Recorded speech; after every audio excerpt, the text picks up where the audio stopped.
Hello aspirants, welcome to UPSC olympiad. आज हम continue कर रहे हैं पार्लियामेंट का पार्ट टू। कल हमने पार्लियामेंट का पार्ट वन कंप्लीट किया था। आज हम कंप्लीट करेंगे पार्लियामेंट का पार्ट टू। चलिए देखते हैं। सबसे पहली बात तो हम समझ लेते हैं पार्लियामेंट का पूरा दिन कैसा रहता है, कैसे वहाँ पर पूरा एक सेशन एक डे निकलता है। सबसे शुरुआत में 11 बजे से पार्लियामेंट लगना स्टार्ट होती है। पार्लियामेंट की स्टार्टिंग होती है 11 बजे से, ठीक है। और 11 बजे के बाद जो 12 बजे तक का 1 घंटा है वो क्वेश्चन आवर्स कहलाता है। यहाँ पर क्वेश्चंस पूछे जाते हैं, ठीक है। देन इसके बाद यहाँ पर बिल वगैरह इंट्रोड्यूस होते हैं, ठीक है, 12 बजे के बाद। और फिर एक एक घंटा यहाँ पर जीरो आवर होता है, मतलब ये बिल इंट्रोड्यूस होंगे उसके बाद फिर जीरो आवर स्टार्ट हो जाएगा, ठीक है। देन उसके बाद 1 बजे से 2 बजे तक लंच रहता है। और फिर 2 बजे से 5 बजे तक यहाँ पर नॉर्मल डिस्कशन होते हैं, बिजनेस ट्रांजेक्ट होते हैं, नॉर्मल जो लेजिस्लेटिव प्रोसीजर्स है वो फॉलो होता है। लोकसभा का टाइम जो रहता है वो 6 बजे तक रहता है। और यहाँ पर देखिए राज्यसभा का टाइम 5 बजे तक रहता है। तो 5 बजे तक राज्यसभा चलती है और लोकसभा 6 बजे तक चलती है, 1 घंटा एक्स्ट्रा। और जो फ्राइडे रहता है उस दिन 2.5 घंटा 2.5 आवर जो रहता है रिजर्व रहता है प्राइवेट मेंबर्स के बिल को डिस्कस करने के लिए, ठीक है। अब यहाँ पर हम देखते हैं क्वेश्चन आवर क्या होता है। जो पहला घंटा होता है ये पार्लियामेंट्री सिटिंग का, ये रूल ऑफ प्रोसीजर में मेंशन है, ठीक है। ये कहाँ मेंशन है, ये चीज़ जरूर पूछता है यूपीएससी, ठीक है। ये कॉन्स्टिट्यूशन में मेंशन नहीं है, ये कहाँ मेंशन है, रूल ऑफ प्रोसीजर में। इसमें मेंबर जो रहते हैं वो क्वेश्चंस पूछते हैं मिनिस्टर से, ठीक है, और मिनिस्टर्स इनका आंसर देते हैं। और इसके बाद ये प्राइवेट मेंबर से भी क्वेश्चन पूछ सकते हैं, ओके। इस टाइप के क्वेश्चन रहते हैं। कुछ होते हैं स्टार्ट क्वेश्चन, इनमें कुछ स्टार लगा रहता है, मतलब ये बहुत इंपॉर्टेंट होते हैं। इनका जवाब ओरली देना पड़ता है वहीं के वहीं, ठीक है। ये जो स्टार्ट क्वेश्चन है इनको 15 दिन पहले सबमिट करना होता है। और ये 20 क्वेश्चन हो सकते हैं, बस इनको ओरली जवाब देना पड़ता है, ठीक है। और सप्लीमेंट्री क्वेश्चन भी पूछे जा सकते हैं। फिर आते हैं अनस्टार्ट क्वेश्चन, ये इतने ज़्यादा इंपॉर्टेंट नहीं होते हैं, तो इनको रिटर्न फॉर्म में भी दे सकता है मिनिस्टर जो भी है, ठीक है। और इनको भी 15 दिन पहले सबमिट करना पड़ता है। यहाँ कोई सप्लीमेंट्री क्वेश्चन नहीं होता है, क्यों? क्योंकि ये रिटर्न फॉर्म में है, एक बार लिख के दे दिए फिर आप दोबारा उससे क्या क्वेश्चन पूछोगे, ठीक है। फिर आता है शॉर्ट नोटिस क्वेश्चन, ठीक है। शॉर्ट नोटिस में क्या होता है, नोटिस देते हैं 10 दिन से कम का, ठीक है, कि 10 दिन के अंदर आपको इसका जवाब देना है, ठीक है। ये डायरेक्ट स्पीकर को मिलता है, ठीक है। ये स्पीकर चाहे तो एडमिट कर सकता है, ना चाहे तो नहीं करेगा। इसमें ओरली बोलना पड़ता है, आंसर देना पड़ता है, और सप्लीमेंट्री क्वेश्चन यहाँ भी अलाउ है, ठीक है। और क्वेश्चन प्राइवेट मेंबर से भी कर सकते हैं।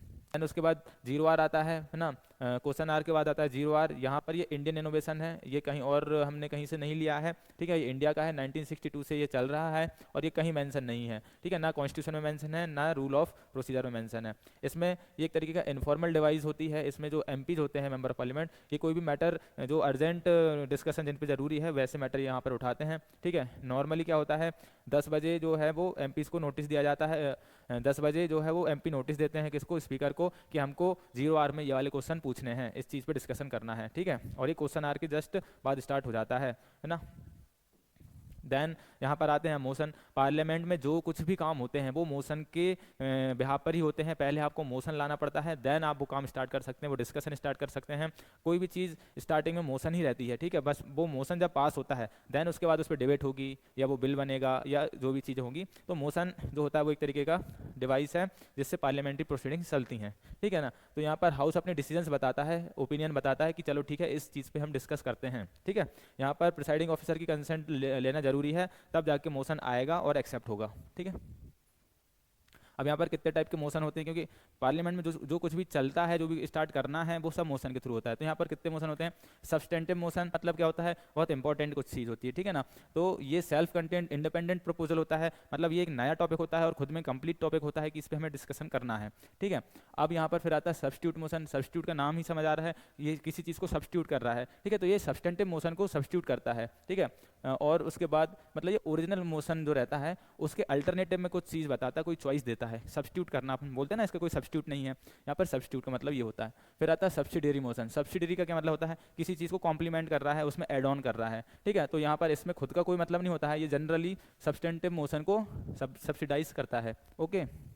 है एक आता है एंसिलरी मोशन, ठीक है। इसमें क्या है, नॉर्मल रेगुलर जो प्रोसीडिंग्स चलती हैं वो इस मोशन के थ्रू स्टार्ट होती हैं। फिर सुपरसीडिंग मोशन में ये होता है कि कोई मैटर डिबेट में ऑलरेडी चल रहा है, उसको अब सुपरसीड करना, उसके आगे अब कुछ बात करनी है, ठीक है, अनदर इशू उठाना है, तो इसको लेकर आते हैं। और अमेंडमेंट मतलब होता है कि जो इशू चल रहा है उसमें ही कुछ हमें अमेंड करना है, इसमें नया इशू स्टार्ट करना है, इसमें वही एग्जिस्टिंग इशू को अमेंड करना है, ठीक है।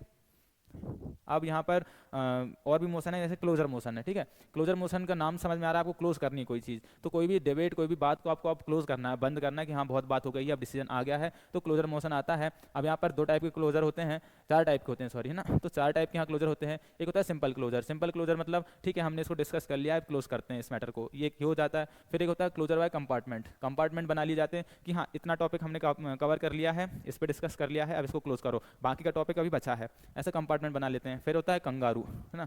कंगारू में सिर्फ इंपॉर्टेंट मैटर्स को ही डिस्कस करते हैं, उन्हीं क्लॉज को डिस्कस करते हैं, ठीक है, जो इंपॉर्टेंट होते हैं। कंगारू की तरह छलांग लगाते हैं सिर्फ जरूरी चीज़ों पर, ठीक है। फिर होता है गुलिटन। गुलिटन जो होता है, गुलिटन में ये होता है कि 1-2 बस डिस्कस कर लिए, बाकी सारा जो मैटर है उसको डिस्कस नहीं किया, ठीक है। 1-2 चीज़ें डिस्कस कर ली बस, और माना जाता है कि सारा मैटर हमने डिस्कस कर लिया है, ठीक है, गुलिटन कर दिया। देन उसके बाद आता है प्रिविलेज मोशन। प्रिविलेज मोशन कब आता है, ये किसी मेंबर के थ्रू ये मोशन पास किया जाता है, इंट्रोड्यूस किया जाता है। ये जब होता है जब कोई पार्लियामेंट्री प्रिविलेज जो होता है वो ब्रीच हो जाता है, ठीक है ना, मिनिस्टर के द्वारा। जो मिनिस्टर्स होते हैं अगर वो कोई पार्लियामेंट्री प्रिविलेज जो है वो ब्रीच कर देते हैं। पार्लियामेंट्री प्रिविलेज क्या होता है, जैसे कि मेंबर्स के पास ये वाला प्रिविलेज होता है कि उनके क्वेश्चंस के उनको आंसर्स मिलें, ठीक है, उनको इन्फॉर्मेशन, सही इन्फॉर्मेशन मिले, ठीक है, और उनको बोलने का मौका मिले। अगर इनमें से कोई सा भी उनका राइट जो है वो डिस्टर्ब हो जाता है तो वो प्रिविलेज मोशन ला सकते हैं, ठीक है ना। इसको एक तरीके से मिनिस्टर को यहाँ पर सेंसर करते हैं, मिनिस्टर का क्रिटिसिज्म करते हैं कि इस मिनिस्टर ने हमारे प्रिविलेजेस को हार्म किया है, ठीक है ना, तो ये मिनिस्टर्स को सेंसर करता है। ओके, अब आता है calling attention motion. Calling attention, नाम समझ आ रहा है कि किसी चीज़ को, किसी चीज़ पर ये अटेंशन चाहते हैं, ये अटेंशन को कॉल कर रहे हैं कि हम पे ध्यान दो, है ना। तो ये भी, ये रूल ऑफ प्रोसीजर में मेंशन है, ये याद रखना है आपको, ठीक है। और ये 1954 से चलता आ रहा है। कॉलिंग अटेंशन में ये एक ऑथोरिटेटिव स्टेटमेंट होता है जिसमें हम चाहते हैं कि एक अर्जेंट पब्लिक इंपॉर्टेंस की कोई बात है, उस पर हम डिस्कस करते हैं, उस पर हम अटेंशन लाते हैं, ठीक है। फिर आता है एडजर्नमेंट मोशन। एडजर्नमेंट हमने कल भी पढ़ा था। एडजर्नमेंट मतलब क्या होता है, स्थगित करना, रोक देना तो कोई भी चीज़ को। तो जब भी कोई डेफिनेट मैटर पे, पब्लिक इंपॉर्टेंस के मैटर पर हमको कोई भी बात करनी है, ठीक है, और तब हम क्या करते हैं, उस हाउस का पूरा जो प्रोसीडिंग है, पूरे जो भी काम चल रहा है उसको रोक देते हैं, ठीक है ना। ये बहुत ही एक्स्ट्रा ऑर्डिनरी डिवाइस है, एक्स्ट्रा ऑर्डिनरी स्टेप होता है, क्योंकि इसमें सारी चीज़ें जो चल रही हैं हाउस में वो सब रुक जाती हैं और फिर सिर्फ उस मैटर पर बात होती है जिसको ये प्रपोज करते हैं, ठीक है। इसमें 50 लोगों का आपका सपोर्ट चाहिए होता है, क्योंकि ये बहुत एक्स्ट्रा ऑर्डिनरी चीज़ है। इसमें सारी चीज़ें बंद कर देते हैं, सिर्फ एक ही मैटर पर बात होगी जो इसमें बताया जाएगा। ये राज्यसभा में नहीं आता। ये बहुत इंपॉर्टेंट क्वेश्चन है। देखिए यहाँ पर जो एक एक लाइन लिखी है, जो एक एक बात बोल रहा हूँ मैं, वो बहुत इंपॉर्टेंट है। डायरेक्ट क्वेश्चन में आता है, डायरेक्ट ऑप्शंस में आता है, ठीक है। आप जो बोलते हैं कि यार हम 2 ऑप्शन में कंफ्यूज होते हैं, है ना, पता तो चल जाता है कि हम 4 ऑप्शन में 2 ऑप्शन पे आ जाते हैं, बट फिर 2 ऑप्शन में दोनों सही लगते हैं या समझ नहीं आता है। तो वो इसलिए होता है क्योंकि आप लाइन टू लाइन नहीं पढ़ते हैं कोई भी चीज़ को, ठीक है। आप बस ऊपर ऊपर से पढ़ लेते हो। आप लाइन टू लाइन पढ़ो, उसको बहुत अच्छे से गहराई से समझो, तब जाके आप कभी भी 2 ऑप्शन में कंफ्यूज नहीं होगे, आपको एग्जैक्ट आंसर पता होगा, ठीक है ना। तो यहाँ पर देखिए ये राज्यसभा में नहीं आता है, इसको 50 लोगों का सपोर्ट चाहिए होता है, ठीक है। और इसको जो रहता है, इस पर कम से कम 2-2.5 घंटे बात होगी, ठीक है ना। अगर ये वाला मोशन पास हो जाता है तो जिस टॉपिक के लिए ये मोशन पास होता है उस टॉपिक पर 2.5 घंटे से कम बात नहीं होगी, मतलब 2.5 घंटे बात करना जरूरी है, ठीक है। इसमें एक से ज़्यादा मैटर नहीं होना चाहिए, इसके लिए कुछ कंडीशंस है, क्योंकि ये बहुत एक्स्ट्रा ऑर्डिनरी चीज़ है, ठीक है। ये एक्स्ट्रा ऑर्डिनरी चीज़ है तो इसके लिए काफ़ी कंडीशंस हैं। सबसे पहली कंडीशन क्या है कि इसमें एक मैटर ही होना चाहिए बिल्कुल क्लियरली कि हाँ इस मैटर पे बात करनी है। देन उसके बाद यहाँ पर जो कोई सा भी ऐसा टॉपिक है, ठीक है, जनरल टर्म वाला, जनरल चीज़ें हैं जो है उस पर कोई बात नहीं होगी, एक स्पेसिफिक मैटर होना चाहिए कोई भी, ठीक है ना, और जनरल बात नहीं करेंगे। उसके बाद यहाँ पर कोई प्रिविलेज से जुड़ी बात नहीं होनी चाहिए। क्यों? क्योंकि प्रिविलेज के लिए अलग से एक मोशन है। कौन सा मोशन है? Privilege motion. तो यहाँ पर प्रिविलेज की बात नहीं होनी चाहिए। देन उसके बाद ऐसा कोई भी मैटर नहीं उठाओगे जिस पर डिस्कशन हो चुका है सेम सेशन में। उसी सेशन में एक मैटर पर डिस्कशन ऑलरेडी हो चुका है, लेकिन अब आप फिर से इस मोशन के थ्रू उसी मैटर को उठा रहे हो, तो ऐसा नहीं होगा, ठीक है। फिर उसके बाद यहाँ पर क्या है, एनी मैटर जो कि कोर्ट हैंडल कर रहा है ना, सुप्रीम कोर्ट, हाई कोर्ट या जुडिशरी में कोई सा भी मैटर चल रहा है, आप उसको यहाँ पर नहीं ला सकते हो, ठीक है। देन ऐसा कोई भी क्वेश्चन यहाँ पर नहीं उठाना है जो किसी दूसरे मोशन के थ्रू उठाया जा सकता है, ठीक है। यहाँ पर सिर्फ एक बहुत ही इंपॉर्टेंट, अर्जेंट और एक्स्ट्रा ऑर्डिनरी बातें होंगी, ऐसे सिंपल जनरल बातें नहीं होंगी। देन उसके बाद आता है no confidence motion. No confidence motion में कॉन्फिडेंस नहीं है, अब हम आपके साथ काम नहीं कर सकते हैं, ठीक है। अब गवर्नमेंट को डिसॉल्व होना पड़ेगा। अगर ये मोशन पास हो जाता है, नो कॉन्फिडेंस मोशन, तो गवर्नमेंट को डिसॉल्व होना पड़ेगा, गवर्नमेंट को अपनी कुर्सियां छोड़नी पड़ेंगी, ठीक है। तो इसलिए ये बहुत इंपॉर्टेंट है, लेकिन इसको पास करना बहुत आसान होता है, सिंपल मेजोरिटी से ये पास हो सकता है। देन उसके बाद इसमें 50 लोगों का सपोर्ट चाहिए होता है। अभी हमने देखा एक मोशन और है जिसमें 50 लोगों का सपोर्ट चाहिए था, जस्ट अभी देखा, कौन सा था वो था एडजर्नमेंट मोशन था, ठीक है ना। तो 50 लोगों का सपोर्ट चाहिए होता है। और ये भी सिर्फ लोकसभा में आता है। क्यों? क्योंकि जो गवर्नमेंट होती है वो किसके लिए रिस्पॉन्सिबल होती है? सिर्फ लोकसभा के लिए होती है ना। तो गवर्नमेंट जो होती है लोकसभा के लिए रिस्पॉन्सिबल होती है, कलेक्टिव रिस्पॉन्सिबिलिटी किसके लिए होती है? लोकसभा के लिए होती है। ओके, और ये सबसे मेन चीज़ है, ये कॉन्स्टिट्यूशन में मेंशन नहीं है। ओके, अब आता है कॉन्फिडेंस मोशन। इसका जस्ट अपोजिट है ना, नो कॉन्फिडेंस का अपोजिट है कॉन्फिडेंस मोशन। अब ये फॉर एग्जाम्पल ये अपोजिशन पार्टी लेकर आएगी, है ना, क्योंकि उनको कॉन्फिडेंस नहीं रहा। तो ये कौन लेकर आएगा? गवर्नमेंट लेकर आएगी कि हमें कॉन्फिडेंस है। मतलब आधे मेंबर बोल रहे हैं कि हमें कॉन्फिडेंस नहीं है, तो वो ये वाला मोशन लेकर आएंगे। बाकी मेंबर बोलेंगे नहीं हमको कॉन्फिडेंस है, तो उनके थ्रू ये वाला मोशन आएगा। ठीक है, ये जब भी गवर्नमेंट जो है वो माइनॉरिटी गवर्नमेंट मानी जाती है, ठीक है ना। जैसे कोई एलिगेशंस लगा रहा है कि ये गवर्नमेंट के पास अब सपोर्ट नहीं बचा है, ये माइनॉरिटी गवर्नमेंट हो गई है, तब प्रेसिडेंट बोलता है कि चलिए ठीक है, तो फिर एक कॉन्फिडेंस मोशन लेकर आते हैं। अगर कॉन्फिडेंस मोशन पास हो गया मतलब गवर्नमेंट के पास मेजोरिटी है, ठीक है, नहीं हुआ तो कोई बात नहीं, तो ये प्रेसिडेंट बोलता है। ठीक है, और कब? जब ऐसे शक होने लगता है कि गवर्नमेंट के पास सपोर्ट नहीं बचा है, ठीक है ना। और अगर ये मोशन पास नहीं हुआ तो फिर गवर्नमेंट को यहाँ पर रिजाइन करना पड़ेगा। अब यहाँ पर मोशन ऑफ थैंक्स है। मोशन ऑफ थैंक्स क्या होता है? जब भी फर्स्ट सेशन होता है ना जनरल इलेक्शन के बाद, या फर्स्ट सेशन होता है एवरी फिस्कल ईयर, जब भी शुरू होता है हर नए साल में जब जो फर्स्ट सेशन होता है, या जब भी इलेक्शन जीतने के बाद जो फर्स्ट सेशन होता है, उसमें जो प्रेसिडेंट है ना वो स्पीच देने आते हैं। आप सबने देखी होगी, प्रेसिडेंट आता है स्पीच देने। अब उस स्पीच को और उस प्रेसिडेंट को हम as a gratitude motion of thanks pass करते हैं कि थैंक यू सो मच, आप यहाँ आए, हमको स्पीच दी, हमें आपके आगे के हमें आपने गवर्नमेंट के बारे में चीज़ें बताई। तो यहाँ पर ये मोशन ऑफ थैंक्स रहता है, जो गवर्नमेंट इसको पास करती है। ठीक है, और ये पास होना चाहिए। अगर ये पास नहीं हो पाता है मोशन ऑफ थैंक्स, तो गवर्नमेंट वहाँ पर फिर फॉल हो जाएगी, गवर्नमेंट वहाँ डिसॉल्व हो जाएगी। क्यों? क्योंकि आपके पास इतनी मेजोरिटी नहीं है कि आप प्रेसिडेंट के लिए मोशन ऑफ थैंक्स ला सकें, ठीक है ना। तो आपका फिर गवर्नमेंट होने का कोई मतलब नहीं है।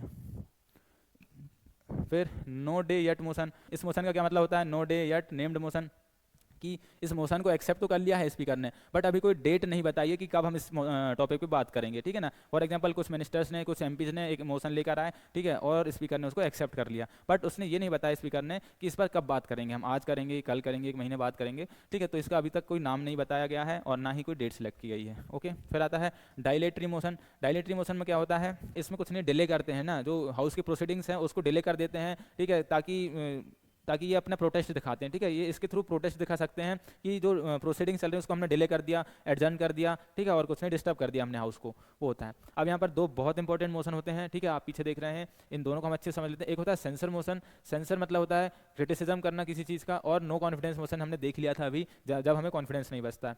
सेंसर मोशन जो रहता है, इसमें जब हम ये वाला मोशन लाते हैं तो हमको एक रीज़न देना पड़ता है कि हम इसलिए इनकी बुराई कर रहे हैं, क्योंकि अगर आप किसी के बारे में बुरा बोल रहे हो तो आपको रीज़न बताना पड़ेगा कि क्या क्या रीज़न है, क्यों आप किसी के बारे में गलत सोच रहे हो। तो सेंसर मोशन यहाँ पर रीज़न मांगता है, ठीक है ना। लेकिन अगर हम नो कॉन्फिडेंस मोशन की बात करें, यहाँ कोई रीज़न देने की जरूरत नहीं होती है। हम बस ये बोल सकते हैं हमें बस कॉन्फिडेंस नहीं बचा है, हमारी अंतरात्मा में लग रहा है कि ये जो गवर्नमेंट है ये अब कॉन्फिडेंस में नहीं रही है, ठीक है ना। देन उसके बाद ये इंडिविजुअल मिनिस्टर के खिलाफ भी आ सकता है और ग्रुप ऑफ मिनिस्टर के या पूरी गवर्नमेंट के खिलाफ भी आ सकता है पूरा एक। लेकिन यहाँ पर ये सिर्फ पूरे जो एंटायर काउंसिल है उसके लिए ही ये नो कॉन्फिडेंस मोशन आएगा। किसी पर्टिकुलर इंडिविजुअल मिनिस्टर के लिए ये वाला मोशन नहीं लाया जा सकता, क्योंकि ये बहुत इंपॉर्टेंट मोशन होता है। इसकी वजह से गवर्नमेंट गिर सकती है, गवर्नमेंट को फिर कुर्सियाँ छोड़नी पड़ सकती हैं। कोई स्पेसिफिक पॉलिसी या स्पेसिफिक एक्शन के अगेंस्ट ये वाला मोशन आता है, ठीक है। लेकिन यहाँ पर कोई स्पेसिफिक हमको एक्शन या पॉलिसी के अगेंस्ट इसको लाने की जरूरत नहीं होती है। हम जनरल इसको ला सकते हैं और बोल सकते हैं बस हमें तो कॉन्फिडेंस नहीं है, बात खत्म, ठीक है। देन इसके बाद अगर ये पास हो जाता है ये वाला मोशन, तो इतना कोई फर्क नहीं पड़ता है जिस मिनिस्टर के अगेंस्ट ये पास हुआ है, तो उसको बस थोड़े सा बेइज्जती सहनी पड़ती है, ठीक है, पब्लिक उसको थोड़ा अच्छे से नहीं देखती है। लेकिन यहाँ पर अगर ये वाला मोशन पास हो गया तो फिर गवर्नमेंट को रिजाइन करना पड़ता है, फिर दोबारा इलेक्शन होंगे, ठीक है। अब इसके बाद आता है point of order. Point of order क्या है? जब भी प्रोसीडिंग्स सही नहीं चल रही होती हैं, है ना, जब भी डिस्टर्बेंस आ जाता है या कुछ ऐसा होता है कि प्रोसीडिंग्स सही नहीं चल रही हैं, डिस्कशन सही से नहीं हो पा रहा है, तो ये वाला मोशन आता है पॉइंट ऑफ ऑर्डर। इसमें ये होता है ना, ये एक एक्स्ट्रा ऑर्डिनरी डिवाइस है, इसमें सस्पेंड कर देते हैं प्रोसीडिंग्स को थोड़ी देर के लिए। और जब ये वाला मोशन आता है तो फिर इस पर कोई डिबेट नहीं कर सकते, क्योंकि अब बंद ही करना है, मतलब अब क्योंकि अब बंद ही कर दी पूरी डिबेट, पूरा सब प्रोसीडिंग्स बंद ही कर दी है, क्योंकि पॉइंट ऑफ ऑर्डर आप कोई ऑर्डर ही मेंटेन नहीं कर रहा हो, तो सब बंद कर दिया यहाँ पर, ठीक है ना। ठीक है, half an hour discussion motion जो आता है तो उसको स्पीकर अलग से 3 दिन एक हफ्ते में अलॉट करता है, ठीक है। उसमें एक कोई भी पब्लिक इंपॉर्टेंस का टॉपिक होता है उस पर बात की जाती है, ठीक है। ये कोई फॉर्मल मोशन नहीं रहता है और इस पर कोई वोटिंग वगैरह भी नहीं होती है, ठीक है। फिर आता है शॉर्ट ड्यूरेशन डिस्कशन, ये 2 घंटे का होता है, ओके। और इसमें 2 घंटे से ज़्यादा इसको नहीं डिस्कस कर सकते हैं। ये अर्जेंट पब्लिक इंपॉर्टेंस की बात को ही सुनते हैं बस, और 2 दिन ही इसको देते हैं एक हफ्ते में, ठीक है, ऐसे कोई मोशन को, इसमें भी कोई फॉर्मल मोशन नहीं आता है, कोई वोटिंग नहीं होती है। शॉर्ट ड्यूरेशन और हाफ एन आवर डिस्कशन, ये एक इनफॉर्मल डिवाइसेस हैं, ये कोई ऐसे मोशन नहीं है फॉर्मली, ठीक है। फिर है स्पेशल मेंशन। स्पेशल मेंशन में क्या रहता है, ऐसा कोई भी मैटर जो किसी अदर मोशन से नहीं आ सकता है, कोई और अदर चीज़ों में डिस्कस नहीं कर सकते हैं, तो उसको स्पेशल मेंशन करते हैं, ठीक है ना। इस स्पेशल मेंशन को ही लोकसभा में बोलते हैं नोटिस, ठीक है ना। ये रूल 377 के अंदर है, ये क्वेश्चन आया हुआ है, ठीक है। यूपीएससी में ऐसे क्वेश्चन आते हैं, आपको लग रहा होगा ये एक एक लाइन में क्या ही रखा है, बट यहीं से क्वेश्चन बनते हैं, ठीक है। अब रिजोल्यूशन देख लेते हैं। रिजोल्यूशन क्या होते हैं, जब भी कोई पब्लिक इंपॉर्टेंस का कोई मैटर है उसको डिस्कस करना होता है तो रिजोल्यूशन लेकर आते हैं। ये 3 कैटेगरी के होते हैं। देखो मोशन जो होते हैं वो एक ब्रॉड टॉपिक है, उसके अंदर आते हैं रेजोल्यूशन, ठीक है ना। मोशन जो है वो बिगर कॉन्सेप्ट है, फिर उसके अंदर आते हैं रेजोल्यूशन। तो रेजोल्यूशन 3 तरीके के होते हैं, एक प्राइवेट मेंबर रेजोल्यूशन होता है, एक गवर्नमेंट रेजोल्यूशन होता है, एक होता है स्टैट्यूटरी रेजोल्यूशन, ठीक है ना। ये सारे रेजोल्यूशन जो हैं वो सब्सटेंटिव मोशन की कैटेगरी में आते हैं, लेकिन जो सारे मोशन हैं वो रेजोल्यूशन की कैटेगरी में नहीं आते हैं, ठीक है। तो ये सारे रेजोल्यूशन क्या है, सब्सटेंटिव मोशन है एक तरीके से, क्योंकि ये खुद में एक अपना टॉपिक लाते हैं, खुद में एक अपना डिस्कशन का मैटर लेकर आते हैं, ठीक है। जो प्राइवेट मेंबर रेजोल्यूशन है ना, तो इसको प्राइवेट मेंबर का मतलब होता है अदर देन मिनिस्टर, जो मिनिस्टर नहीं है, जो एमपी, जितने भी एमपी जो मिनिस्टर्स नहीं है वो सब प्राइवेट मेंबर कहलाते हैं। प्राइवेट मेंबर के यहाँ ये मतलब नहीं होता है कि हम जैसे कॉमन सिटीजन्स वहाँ जाके कोई मैटर उठाते हैं। प्राइवेट मेंबर मतलब होता है जो गवर्नमेंट में नहीं है, वो सब प्राइवेट मेंबर होते हैं, ठीक है। यहाँ पर सिर्फ ये अल्टरनेट फ्राइडे पर ही डिस्कस होता है प्राइवेट मेंबर का जो बिल है, आफ्टरनून में, ओके। देन उसके बाद गवर्नमेंट रेजोल्यूशन अगर आता है तो मतलब ये कोई मिनिस्टर के थ्रू ही आएगा, ओके। और इसको कभी भी मंडे टू थर्सडे कभी भी डिस्कस कर सकते हैं। देन आता है स्टैट्यूटरी रेजोल्यूशन, ये या तो प्राइवेट मेंबर लेकर आएगा इसको या मिनिस्टर लेकर आएगा, ठीक है ना। और इसमें कोई एक्ट या कोई कॉन्स्टिट्यूशन के बारे में बात हो रही होगी, ठीक है ना। तो ठीक है, ये हो गया स्टैट्यूटरी। यहाँ पर all motions are not necessarily put to vote of the house whereas all resolutions are required to vote upon, ठीक है। तो यहाँ पर डिफरेंस, ये बहुत इंपॉर्टेंट डिफरेंस है रेजोल्यूशन और मोशंस में। सारे मोशंस को जरूरी नहीं है कि वोट के लिए पुट किया जाए, ठीक है ना, वोट जरूरी नहीं उन पर, बट सारे रेजोल्यूशंस को वोट करना पड़ता है, ठीक है। रेजोल्यूशंस के ऊपर वोट करना जरूरी है। अब यहाँ पर एक कॉन्सेप्ट है यूथ पार्लियामेंट का। ये 4th all India whip conference में ये इसको रिकमेंड किया था कि एक यूथ पार्लियामेंट भी बनानी चाहिए, ताकि जो यंगर जनरेशन है, हम जैसे लोग, इन लोगों में भी अवेयरनेस आ सके कि पार्लियामेंट कैसे चलती है, क्या इशूज़ हैं नेशनल लेवल पर, एटसेट्रा। इसको कौन मैनेज करता है, मिनिस्ट्री ऑफ पार्लियामेंट्री अफेयर। यहाँ पर पूरी जो ट्रेनिंग वगैरह है और इसको पूरा मैनेज करते हैं, ठीक है। अब यहाँ पर बिल के बारे में समझ लेते हैं, ठीक है। मोशन वगैरह कंप्लीट हो गए हैं, सारे मोशन अच्छे से याद कर लीजिए, रिजोल्यूशन अच्छे समझ लीजिए, क्या डिफरेंस है ये सब देख लीजिए, है ना। अब हम बात करते हैं बिल्स पर। अब ये जो बिल रहते हैं ये क्या होते हैं, बिल्स होते हैं, यही आगे चल के क्या बनते हैं, लेजिस्लेशन बनते हैं, ठीक है ना। अगर हमको लेजिस्लेशन बनाना है, कोई लॉ बनाना है, तो हमको पहले बिल इंट्रोड्यूस करना पड़ेगा, देन वो एक्ट बनेगा। तो इसलिए बिल समझना बहुत जरूरी है। 2 टाइप के बिल होते हैं, एक पब्लिक बिल होता है जो कि गवर्नमेंट मेंबर लेकर आते हैं, ठीक है, मिनिस्टर्स लेकर आते हैं। एक होता है प्राइवेट बिल जो कि मैंने आपको बताया एमपीज लेकर आते हैं, जो गवर्नमेंट में नहीं है, ठीक है। इसको यहाँ पर डिफरेंस देख लीजिए, मिनिस्टर इंट्रोड्यूस करता है, इसमें गवर्नमेंट की पॉलिसीज होती हैं, इसका चांस ज़्यादा होते हैं पास होने के, क्योंकि गवर्नमेंट का सपोर्ट होता है यहाँ पर, ठीक है। यहाँ पर रिजेक्शन अगर मिला इस बिल को तो फिर कहीं ना कहीं गवर्नमेंट को रिजाइन करना पड़ेगा, क्योंकि गवर्नमेंट की मेजोरिटी नहीं है। अगर सभी बिल अगर पास नहीं हो रहा है तो गवर्नमेंट को रिजाइन करने की नौबत आ सकती है। फिर इसको 7 दिन का नोटिस देना पड़ता है ऐसे कोई बिल लाने के लिए गवर्नमेंट को, ओके। और इसको पर्टिकुलर डिपार्टमेंट जो है वो और लॉ डिपार्टमेंट मिलके इनको बनाते हैं इस बिल को, ठीक है ना, पब्लिक बिल को। देन इसके बाद प्राइवेट बिल आता है। प्राइवेट बिल में ये रहता है कोई भी एमपी जो रहता है, मेंबर ऑफ पार्लियामेंट, इसको इंट्रोड्यूस कर सकता है। इसमें अपोजिशन पार्टी की आइडियोलॉजी और उसके मैटर्स दिखते हैं हमको, इसके चांस कम होते हैं पास होने के, क्योंकि अगर ये वाला बिल पास हो गया तो पता चलेगा कि अपोजिशन पार्टी के पास मेजोरिटी है, ना कि गवर्नमेंट के पास। देन उसके बाद अगर ये वाला बिल पास नहीं होता है तब भी कोई फर्क नहीं पड़ता है, ओके। और इसके लिए 1 महीने का नोटिस देना पड़ता है, ठीक है। यहाँ 7 दिन का नोटिस देना पड़ता है, यहाँ 1 महीने का। और इसको कौन बनाता है, ये जो पर्सन लेकर आ रहा है, जो भी मेंबर बिल लेकर आया वो खुद अपना ये बनाएगा बिल और आगे लेकर आएगा, ठीक है। 4 कैटेगरीज में मिलते हैं हमको बिल। अभी हमने 2 कैटेगरी समझ ली हैं, ठीक है, पब्लिक बिल और प्राइवेट बिल। फिर आगे समझते हैं हम पब्लिक बिल कितने कैटेगरी का होता है। एक होता है ऑर्डिनरी बिल, ठीक है ना। ऑर्डिनरी मतलब नॉर्मल जो भी मैटर हैं, फाइनेंशियल हैं। ऑर्डिनरी बिल का मतलब क्या होता है, ऐसे कोई भी मैटर जो फाइनेंशियल नहीं है और नॉर्मल जो भी मैटर्स हैं, ओके।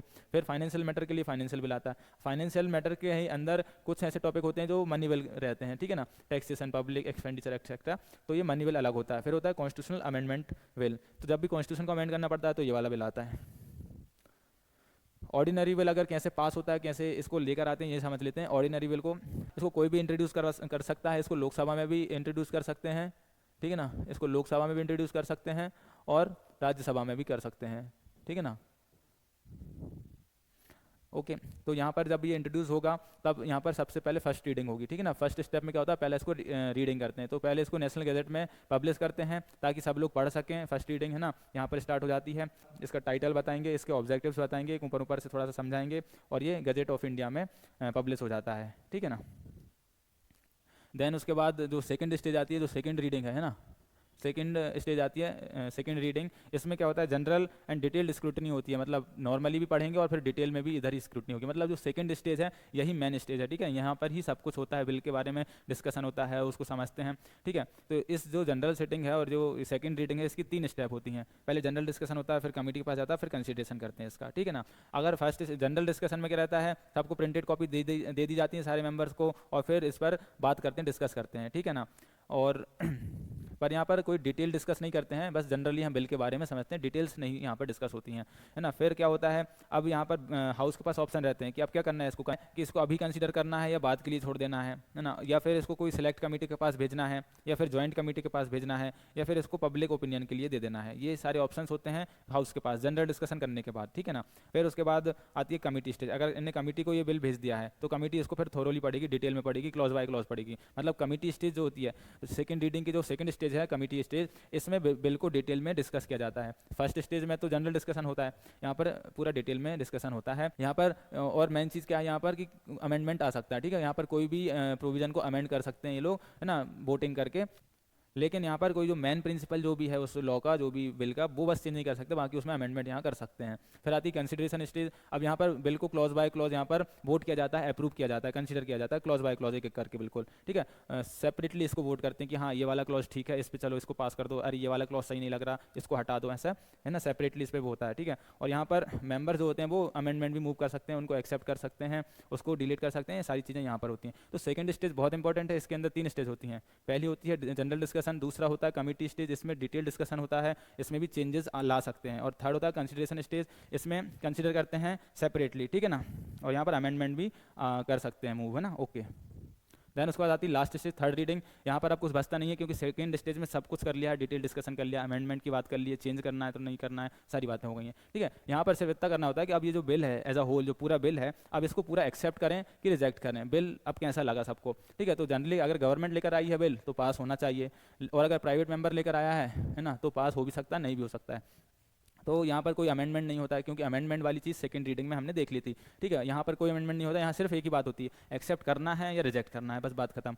और अगर यहाँ पर मेजोरिटी जो लोग होते हैं प्रेजेंट एंड वोट जो कर रहे हैं, वो इस बिल को एक्सेप्ट कर लेते हैं ना, तो ये उस हाउस से माना जाता है कि ये पास हो गया है, ठीक है ना। ऑर्डिनरी बिल है तो यहाँ पर प्रेजेंट एंड वोटिंग की मेजोरिटी लगती है, ओके।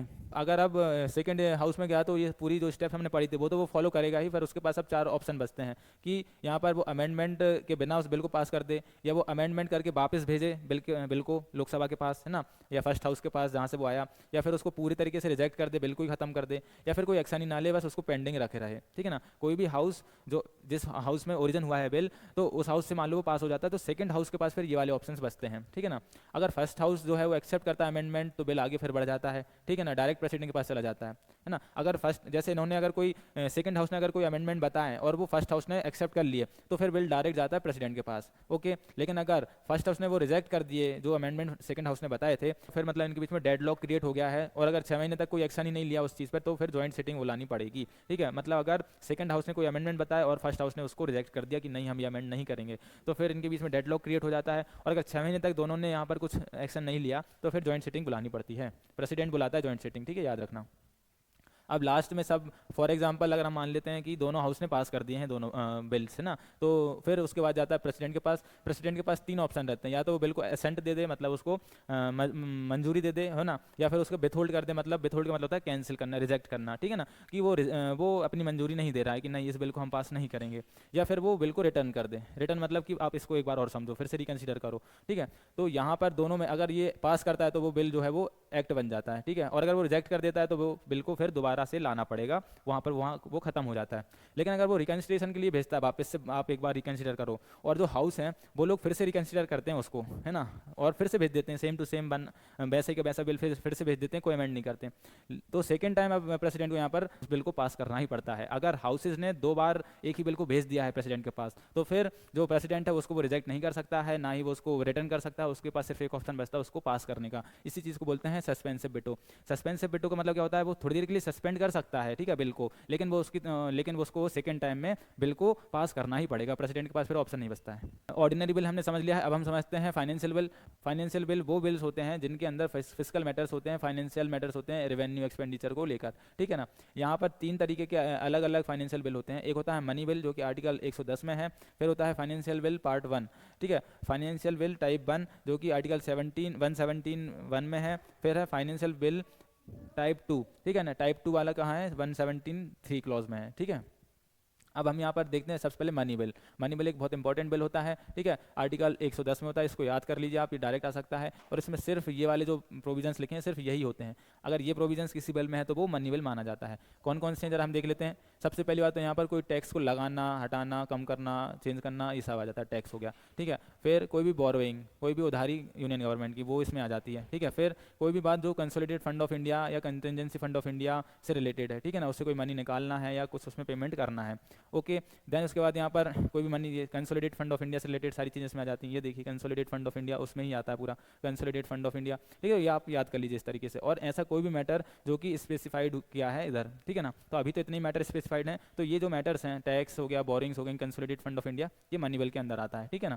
यहाँ पर मनी बिल में क्या नहीं आता है वो देख लीजिए। यहाँ कोई पेनल्टीज और जो फाइन्स होते हैं ना, जो छोटे छोटे नेचर के होते हैं, फाइन या पेनल्टीज, वो नहीं आते हैं इसके अंदर, ठीक है। उसके बाद इसमें कोई भी ऐसी फीस जो कि लाइसेंस्ड है, जो कि देना है, ठीक है ना, वो नहीं आती इसके अंदर। फिर इसके बाद ऐसा कोई भी जो टैक्स होता है जो लोकल अथॉरिटी लगाती है लोकल चीज़ों के लिए, है ना, वो भी यहाँ पर नहीं आता। यहाँ पर नेशनल चीज़ों की बात होती है, लोकल वाली बात यहाँ नहीं होगी, नहीं आएंगी।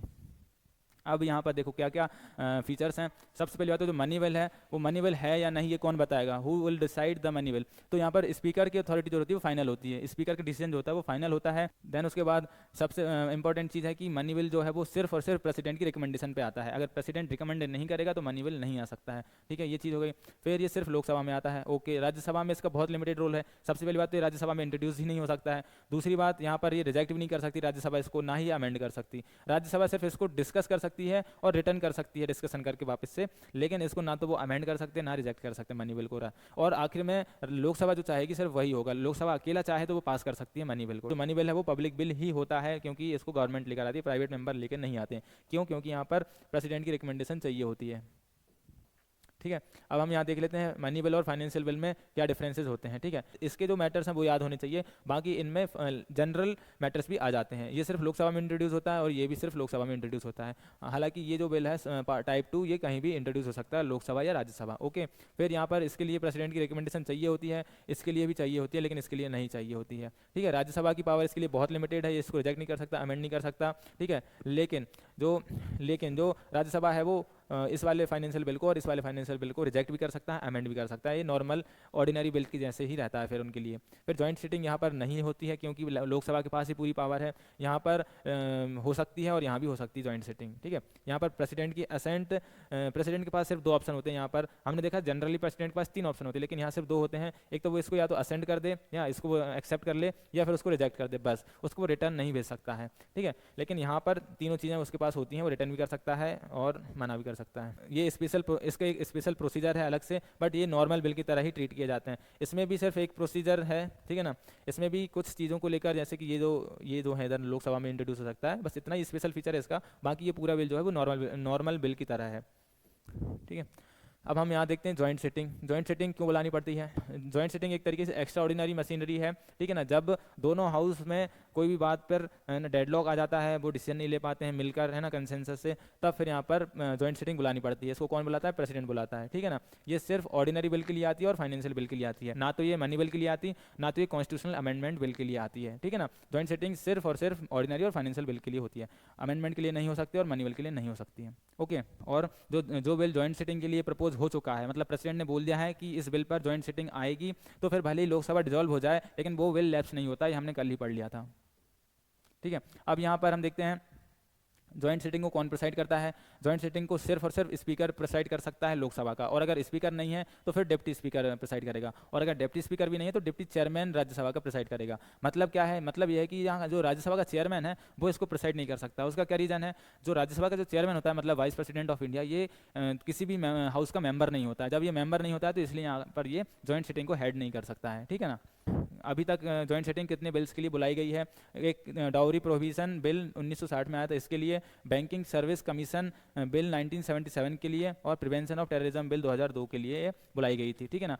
इसको rules of procedure of Lok Sabha के अकॉर्डिंग इसको गवर्न किया जाता है। इसमें भी कोरम जो है 1/10 है, ठीक है। मेजोरिटी से यहाँ वोटिंग होती है, सिंपल मेजोरिटी से यहाँ वोटिंग हो जाती है, ठीक है। इस जो जॉइंट सिटिंग होती है उसमें सिंपल मेजोरिटी से वोटिंग होती है, ओके। देन उसके बाद यहाँ पर कोई नया अमेंडमेंट नहीं ला सकते। जिस बात पर डेडलॉक क्रिएट हुआ है, जो मैटर दिक्कत दे रहा है, सिर्फ उसी मैटर को डिस्कस करेंगे, नया कोई अलग से कोई नया मैटर नहीं यहाँ पर खड़ा करेंगे, ठीक है ना, ओके।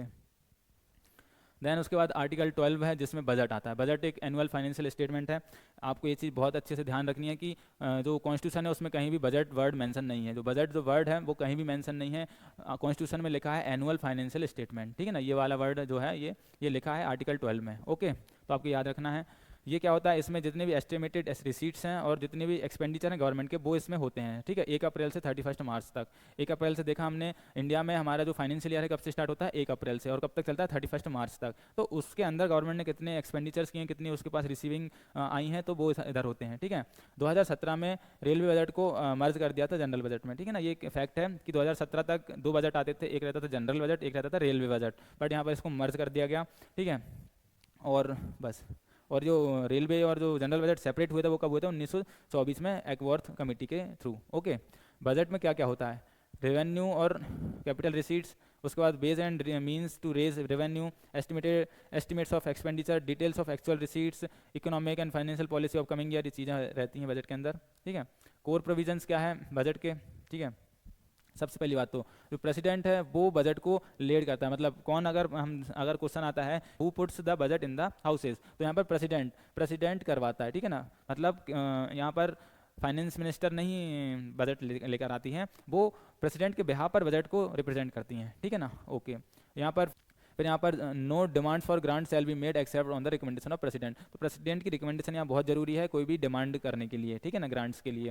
देन उसके बाद कोई भी पैसा नहीं निकाला जा सकता कंसोलिडेटेड फंड ऑफ इंडिया से एक्सेप्ट द एप्रोप्रिएशन मेड वाला। एक एप्रोप्रिएशन बिल आता है, बजट के लास्ट में ये आता है, ठीक है ना। इस एक्ट के बिना यहाँ से कोई पैसा नहीं निकल सकता है, ठीक है। तो टैक्स लगाने वाले लॉ हैं, बिल हैं, वो भी प्रेसिडेंट की रिकमेंडेशन से आते हैं, ठीक है ना। और ये राज्यसभा में इंट्रोड्यूस नहीं होते हैं, जो टैक्स से रिलेटेड मैटर जो भी हैं वो राज्यसभा में इंट्रोड्यूस नहीं होते हैं। राज्यसभा के पास ज़्यादा कोई पावर नहीं होती है बजट को लेकर, ठीक है ना। एक्सपेंडिचर चार्ज एक कॉन्सेप्ट है, एक्सपेंडिचर चार्ज अपॉन सीएफआई, और एक है एक्सपेंडिचर मेड फ्रॉम सीएफआई। देखो जो चार्ज फ्रॉम लिखा है ना, मतलब चार्ज हो चुका है, मतलब चार्ज आपका कट गया है, ठीक है। यहाँ पर आप कुछ नहीं कर सकते, तो इस पर कोई वोट नहीं होता है, इसको सिर्फ डिस्कस कर सकते हैं, बाकी ये तो देना ही पड़ेगा। फिर मेड फ्रॉम मतलब हाँ, इसको हम इससे हम एक्सपेंडिचर कर रहे हैं तो इस पर वोट भी होता है ना, और लोकसभा में ही होती है जनरली ये चीज़, और इस पर डिस्कशन भी होता है। अब जो लिस्ट है देख लीजिए एक बार कौन से चार्ज एक्सपेंडिचर हैं, कि अगर जो प्रेसिडेंट है और उसके जो भी सैलरी वगैरह हैं वो सारे इसमें आ जाते हैं। फिर राज्यसभा के chairman, deputy chairman, speaker, deputy speaker, ये चार लोग यहाँ आ जाते हैं, एक यहाँ आ गया, ठीक है। देन उसका सुप्रीम कोर्ट के जितने भी जज हैं, ठीक है, वो सारे, हाई कोर्ट के जज की सैलरी भी यहीं आती है, ठीक है। कैग का सैलरी अलाउंस यहीं आता है, यूपीएससी के पर्सन जितने होते हैं चेयरमैन और मेंबर्स, उनका भी यहीं रहता है पूरा, ठीक है। फिर उसके बाद कोई भी डेट चार्जेस हैं, ठीक है, हमने किसी भी तरीके से जो गवर्नमेंट ऑफ इंडिया की जो भी उधारी है, डेट है ना, वो भी यहीं आती है, ठीक है। और उसके बाद कोई भी जजमेंट में अगर कोई पैसा देने को बोला है, अवार्ड दिया है, डिक्री दी है, तो वो भी इसके थ्रू ही जाएगी। और उसके बाद फिर एक्सपेंडिचर जो कि पार्लियामेंट ने डिसाइड किया है कि ये चार्ज अपॉन रहेगा, ठीक है। अब यहाँ पर 6 स्टेज हैं बजट की अभी हमने नॉर्मल बिल का देखा, नॉर्मल ऑर्डिनरी बिल कैसे पास होता है वो देखा। उसमें कितनी स्टेजेस थी, 3 स्टेजेस थी, 3 रीडिंग थी, first reading, second reading, third reading, है ना। अब यहाँ पर 6 स्टेजेस से बजट होकर निकलता है। सबसे पहले बात तो इसको प्रेजेंट करते हैं, कौन प्रेजेंट करता है इसको, प्रेसिडेंट ऑफ इंडिया। और प्रेसिडेंट ऑफ इंडिया तो खुद नहीं आता है, वो फाइनेंस मिनिस्टर उसके बेसिस पे करते हैं, ठीक है। फिर जनरल डिस्कशन होता है उस पर, फिर स्क्रूटनी बाय कमेटी उनको फिर अच्छे से जांच पड़ताल करती है, फिर इस पर वोटिंग होती है। देन उसके बाद आता है एप्रोप्रिएशन बिल, और लास्ट में आता है फाइनेंशियल बिल। ये पूरा आप स्टेप्स याद कर लीजिए, ये क्रोनोलॉजी, ये पूरा एग्जाम में आ सकता है ना, ये आप पूरी स्टेप्स याद रख लीजिए, ये पेपर में जरूर आता है। सबसे पहले प्रेजेंट होता है बजट, जो सिर्फ लोकसभा में हो सकता है। फाइनेंस मिनिस्टर 1 फरवरी को इंट्रोड्यूस करते हैं, ठीक है। फाइनेंस मिनिस्टर जो रहते हैं वो बजट स्पीच देते हैं, ठीक है, और फिर इसकी कॉपी जो है वो राज्यसभा में पहुंचा दी जाती है, ठीक है। फिर जनरल डिस्कशन होता है इस पर, जिस पर कम से कम 3-4 दिन लगते हैं, ओके। दोनों हाउस में होता है ये, यहाँ पर कोई भी मोशन वगैरह नहीं आता है, कट मोशन वगैरह कुछ नहीं आता है, यहाँ पर बस जनरल डिस्कशन हो रहा है। फिर यहाँ पर स्क्रूटनी होती है कमिटीज़ के थ्रू, यहाँ 3-4 हफ्ते लग जाते हैं, क्योंकि ये कमेटी अब आराम से एक एक करके पूरा बजट अच्छे से समझेगी। यहाँ पर 24 डिपार्टमेंटल कमेटी बनती हैं, है ना, तो वो इसको पूरा एग्जामिन करती हैं। यहाँ पर डिटेल और इन डेप्थ डिस्कशन और स्क्रूटनी होती है ना। बजट के अंदर क्या क्या होता है? बजट के अंदर आता है फाइनेंशियल स्टेटमेंट आता है, एक एनुअल फाइनेंशियल स्टेटमेंट, फिर डिमांड्स फॉर ग्रांट होती हैं, बाद अप्रोप्रिएशन बिल आता है, फिर फाइनेंस बिल है, फिर FRBM एक्ट है। ये उसके कुछ डॉक्यूमेंट है जो बजट के साथ आते हैं। ठीक, अब हमने यहाँ पर 3 स्टेज देख ली हैं स्क्रूटनी तक। अब इसके बाद होगी वोटिंग। वोटिंग में क्या रहता है? अब यहाँ पर लोकसभा में वोटिंग होती है, ठीक है। फिर यहाँ पर जो जो भी डिमांड पर वोटिंग हो जाती है और वो पास हो जाता है तो फिर वो ग्रांट हो जाता है, ठीक है। ये जो वोटिंग है वो राज्यसभा में नहीं होती है, ठीक है। वोटिंग जो है वो राज्यसभा में नहीं होती है। फिर यहाँ पर ये वोटिंग स्टेज में ही कट मोशंस आते हैं। एक होता है पॉलिसी कट, एक होता है इकोनॉमिक कट और एक होता है टोकन कट। ये 3 तरीके के कट होते हैं। एक होता है पॉलिसी कट। पॉलिसी कट मतलब ये होता है कि पॉलिसी खराब है आपकी, अब ये आपको पूरा 1 रुपये भी नहीं मिलेगा, आपको सिर्फ 1 रुपये दिया जाएगा क्योंकि आपकी ये पॉलिसी ही खराब है, ठीक है। फिर इकोनॉमिक कट आता है, बोलते हैं पॉलिसी तो ठीक है बट इसमें खर्चा ज़्यादा कर रहे हो आप ये जो खर्चा दिखाया है बहुत ज़्यादा है, आप थोड़ा इसका पैसा कम करो। तो वो जितना भी बताते हैं कितना पैसा कम करो कितना सब, तो वो कट हो जाता है, ठीक है। फिर आता है टोकन कट। टोकन कट में मतलब ये कि पॉलिसी भी ठीक है, खर्चा भी ठीक कर रहे हो, तो लेकिन अब हमारी इज्जत रखने के लिए 100 रुपये कम कर लो, ठीक है। 100 रुपये कम कर लो तो हमारा यहाँ पे मान सम्मान रहेगा, ओके।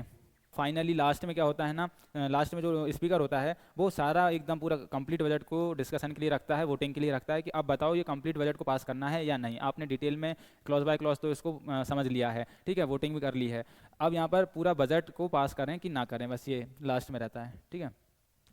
फिर अगर पास हो जाता है तो ये एप्रोप्रिएशन बिल आता है और ये बजट को पास माना जाता है, ठीक है। एप्रोप्रिएशन बिल के थ्रू ही पैसे निकाला जा सकता है। और फिर लास्ट में आता है फाइनेंशियल बिल। इस फाइनेंशियल बिल के थ्रू ही कोई भी टैक्स लगाया जा सकता है, ठीक है ना।